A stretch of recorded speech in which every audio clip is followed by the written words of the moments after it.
¿Qué tal, Luis, Alexis, Juan Carlos? Buenos días, ¿cómo Ujú. están? Bueno, ¿qué podemos decir de todo un tema, ¿no? El Climatech, ¿qué es el Climatech?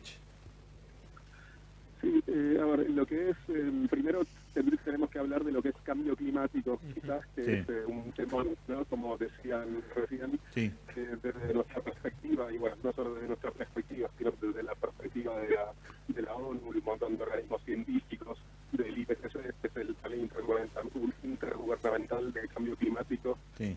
formado por un montón de científicos de todo el mundo. Dicen que, bueno, nos tenemos que ocupar urgente, ¿no?, del cambio climático, porque si no nos ocupamos ahora en transicionar hacia una nueva economía, de lo que se denomina carbono neutral, es decir, una economía en donde no quememos tantos combustibles fósiles, donde no eh, destruyamos tanto nuestros ecosistemas, en el futuro, tanto la humanidad como el resto de la biodiversidad de nuestro planeta se va a enfrentar con serios inconvenientes, ¿no?, para la vida. Nos vamos a enfrentar con un montón de desafíos, a los cuales algunos ya nos estamos enfrentando, pero para los cuales, para mitigar las consecuencias de estos desafíos futuros, bueno, tenemos que transicionar hacia esta economía carbono neutral. Entonces, para poder hacer esa transición, necesitamos hacer un montón de cambios en nuestras formas de vida, en nuestra forma de producción y en nuestras formas de consumo. Y para eso, una de las cosas que se necesitan es desarrollar toda una serie de tecnologías para ayudar a acelerar la transición en un montón de áreas de nuestra vida cotidiana. Bueno, Ujú. a todo ese conjunto de tecnologías que van a ayudar tanto a lo que es la mitigación y reducción del impacto climático, que nos van a ayudar a acelerar en esta transición, que nos van a ayudar a adaptarnos a los cambios y que a la vez nos van a ayudar a monitorear y dar un mejor análisis de lo que está pasando, son las tecnologías a las cuales se denomina climate tech. Ajá, ajá. Sí, ¿qué tal Rubén? ¿Cómo estás? Te quería consultar sobre Atom.la, que es justamente un fondo que financia este tipo de emprendimientos. ¿Qué condiciones tienen en cuenta y cómo se puede acceder a ese financiamiento? Eh, Justamente porque por ahí en esto del desarrollo, a los emprendimientos que tienen que ver con el impacto ambiental, necesitan un desarrollo un poco más avanzado, porque no es lo mismo que en el emprendimiento tradicional, sino buscar alternativas que justamente hagan esto que decís vos, reducir el impacto, buscar variantes que emitan menos gases, que generen otro tipo de producto más amigable con el ambiente. Exacto, bien. Sí, desde Anton buscamos emprendimientos de impacto climático que trabajen específicamente en esta instancia en lo que son los verticales de agricultura, alimentación, uso de suelos y reducción de residuos. Dentro de eso buscamos emprendimientos en etapas tempranas, bien, nosotros identificamos dos tipos de proyectos. Uno, lo que denominamos startups, que son quizás los que entran dentro de la categoría de emprendimientos tecnológicos, con un potencial de escalabilidad y de crecimiento exponencial, es decir, la típica empresa que apunta a ser el nuevo Google o el nuevo Amazon. Ujú. Y por el otro lado también apuntamos a lo que llamamos emprendimiento de impacto, que son empresas de un tamaño pequeño o mediano, que tienen un potencial de impacto muy grande, que tienen el potencial de crecer de una manera muy saludable, de manera sostenida a lo largo del tiempo, pero que por determinadas características de su negocio quizás no apuntan a ser un IPO o a convertirse en un próximo unicornio, sino que apuntan a quedarse en empresas medianas muy saludables, pero que tienen un alcance quizás más local o regional. Entonces nosotros buscamos esos dos tipos de empresas. Ujú. Hay unicornios en las empresas de transformación que se enfocan en los efectos del cambio climático, porque siempre encontramos unicornios por ahí del rubro más tecnológico, más comercial, Más puro, sí, más más clásico. puro, pero ahora estoy pensando ahora, no me he encontrado nunca con una empresa de ese tipo que esté desarrollada a través de esto, de trabajar sobre los efectos del cambio climático. Sí, el tema es el trabajo en cambio climático es muy amplio y Ujú. abarca muchas áreas. Y quizás las empresas más valiosas hoy en día, las de más renombre, son las que provienen del rubro de energía o movilidad, que es donde fue la mayoría de la inversión climática los últimos años. Quizás la Tesla es la empresa de más renombre que ataca uno de los aspectos, ¿no?, de cambio climático, quizás es la más conocida. ¿Cuál empresa, perdón? Porque no llegué a escucharte. ¿Cuál empresa? Tesla, la empresa de Tesla. más Sí. de transición de autos eléctricos. Claro. Sí. Y Eso además desarrollaron otro tema de tecnologías, de baterías y de energía solar. Rubén, y justamente en este marco, ¿cuáles son esas oportunidades que hoy surgen con esta tendencia y con esta necesidad que hay de reducir el impacto? ¿Cuáles son las oportunidades de negocio, de emprendimiento que van apareciendo para aquellos que quieran orientar su empresa o su desarrollo hacia ahí? Bien, mira, hay un montón de oportunidades. Voy a tratar de alguna manera resumir las áreas en donde creemos que hay oportunidades y dar algunos ejemplos en algunas específicas. En general, por ejemplo, cuando se habla de lo que es mitigación, se identifican 5 áreas que son las principales emisoras, ¿no?, de gases de efecto invernadero, y se habla de transformaciones en todas esas áreas. Una es movilidad, como decía, de cómo transicionamos de movernos en base a combustibles fósiles a movernos en base a energías sustentables.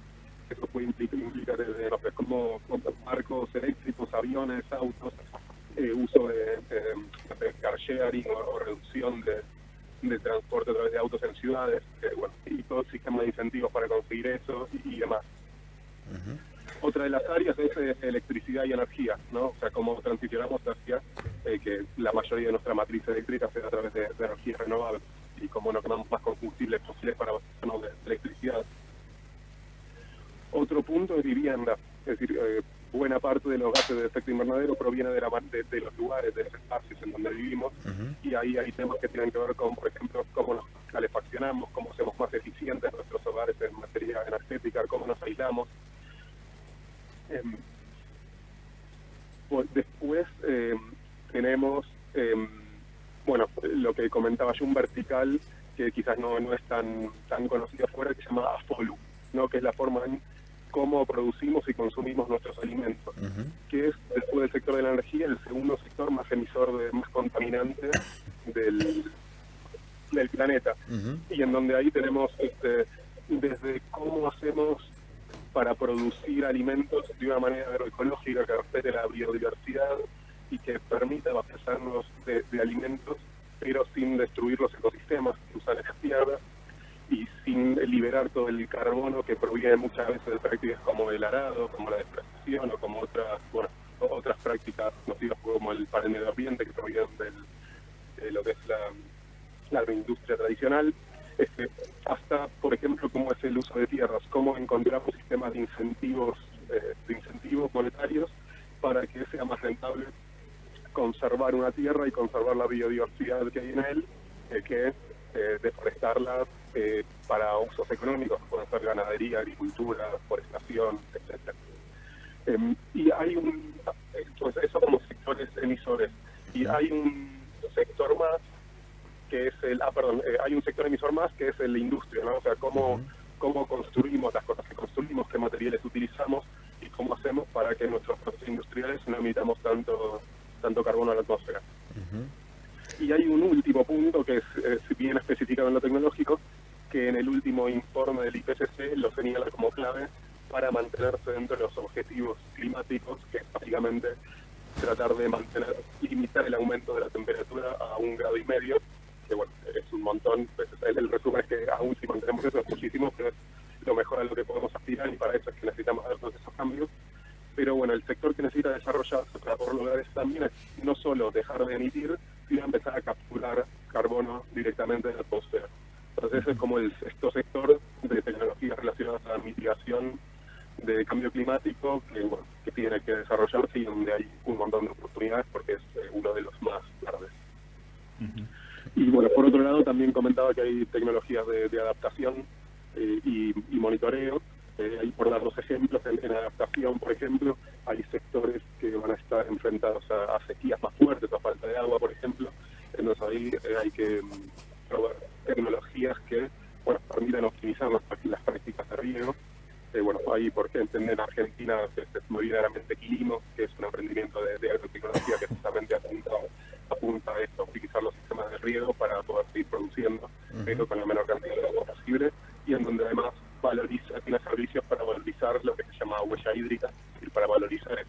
agua.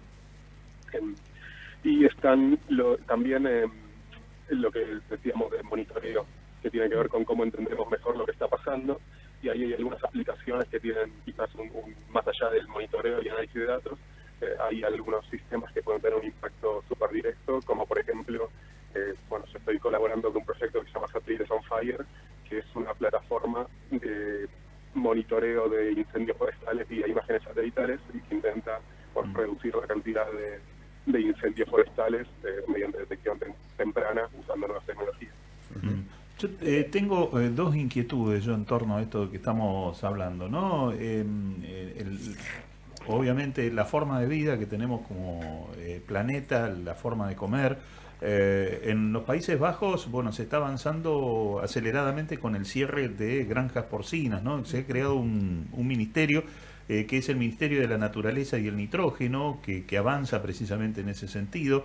En España, creo que también ahí en Murcia, me parece que había una iniciativa similar que atribuyen precisamente a la gran cantidad de animales que utilizamos los seres humanos para tomar comida de ellos, generan una gran cantidad de dióxido de carbono que afecta el cambio climático. Y después la otra inquietud, que nada tiene que ver con esto, con la cría de animales para nuestro alimento, sino con el conflicto, en este caso de Ucrania y Rusia, bombardeos, explosiones, humos que se van generando, contaminantes que se van generando y que van agregándose a nuestra atmósfera, ¿no? Ya de por sí bastante complicada. Sí, a ver, con respecto a la primera pregunta, sí. En general en la literatura científica se habla del reemplazo de proteínas animales por proteínas vegetales como uno de los aspectos para mitigar el cambio climático. Entonces, hay también las empresas que cotizan en bolsa como Beyond Meat o Impossible Food, que son empresas que apuntan a reemplazar animales por proteínas vegetales, porque justamente hay varios efectos contraproducentes que tienen el uso industrial de animales para consumo, ¿no? Sí. Uno es que son proteínas que son es energéticamente ineficiente consumir proteínas, o sea, la cantidad de energía que necesita consumir un animal para probarnos esa misma cantidad de calorías es mucho más ineficiente que si consumimos esas calorías directamente. Además, esas grandes producciones consumen una gran cantidad de insumos externos y esos residuos muchas veces son contaminantes, ya sea directamente vía residuos o vía, como decía, la contaminación vía metano u otros gases que estas concentraciones muy grandes de animales pueden emanar.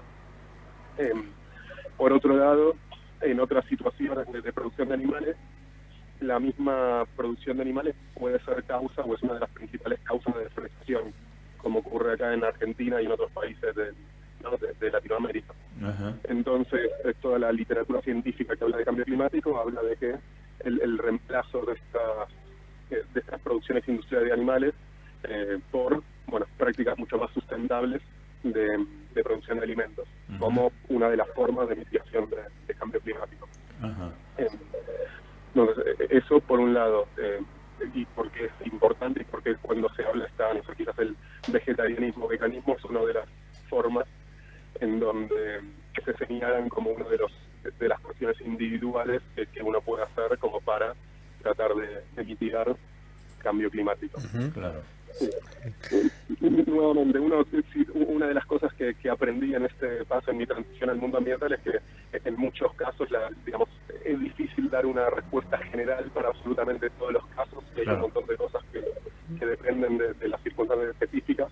Entonces no es lo mismo, por ejemplo, la ganadería regenerativa que un feedlot o que una producción masiva de chanchos en una granja, y que los animales son una parte integral del ecosistema. Pero bueno, como pregunta genérica, la producción industrial de animales en general tiene todas estas consecuencias que hacen que sea nociva para el cambio climático, y por eso se señala el vegetarianismo como una de las vías de mitigación. Claro. Sí, igual más allá del vegetarianismo y demás, también hace rato estábamos hablando un poco de la bioeconomía y del aporte científico en la industria alimentaria. También hay como estudios que demuestran que incidir en la industria alimenticia también lleva a que haya alimentos que tienen mayor rendimiento en su producción y pueden alimentar a un número mayor de personas, lo que estaría resolviendo una problemática de alimentación de ciertos sectores.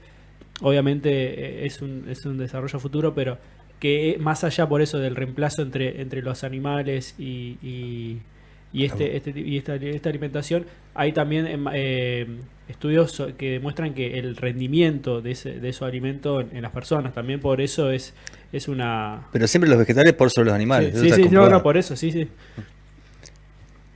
A ver, no sé si terminé de entender la pregunta. Si lo que preguntas es sobre seguridad alimentaria, claramente necesitamos alimentos para abastecer a toda la población.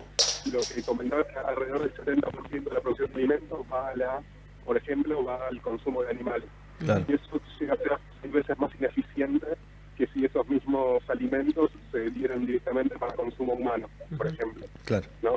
Entonces, muchas veces se tiene o se da un contexto parcial de cómo afecta el tema alimentario y se pone como, se habla siempre de los extremos, ¿no? Se dice, bueno, pero si no producimos de esta manera, entonces no va a haber alimentos para toda la población. Y eso no es cierto, no necesariamente es cierto. Claro. En cuestiones de productividad, también hay estudios científicos que muestran, por ejemplo, que el desarrollo de prácticas agroecológicas bien hechas, incluso de mantener policultivos, corredores de biodiversidad, mantener polinizadores nativos como parte del paisaje agrario, aumentan o mantienen de mínima la productividad y y en el caso de que mantienen igual productividad, reducen la necesidad de insumos externos, con lo cual te aumentan los fines del campo. Uh-huh. Obviamente, no haciendo todo esto hay que hacerlo bien, no es que se pueda hacer a lo bruto y decir, bueno, reemplazo todos mis cultivos que hago hoy en día y planto un poco de todo y pongo abejas y eso va a hacer que la productividad crezca mágicamente, sino que hay que hacerlo con agrónomos que sepan del tema, de cómo encarar las transiciones, hay que hacerlo mediante procesos paulatinos, pero se puede y hay estudios que demuestran que efectivamente es así, que tiene un impacto muy positivo para, digamos, en lo que es emisión de carbono y para todos los otros aspectos de los servicios ecosistémicos que necesitamos. Uh-huh.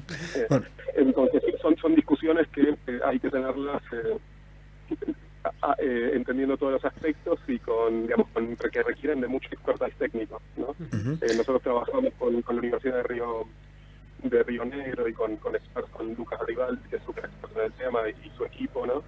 Y muchas veces lo que ellos dicen es que hoy en día, en lo que es la producción agropecuaria, se usa un consumo muy intensivo de insumos y poco consumo de conocimiento.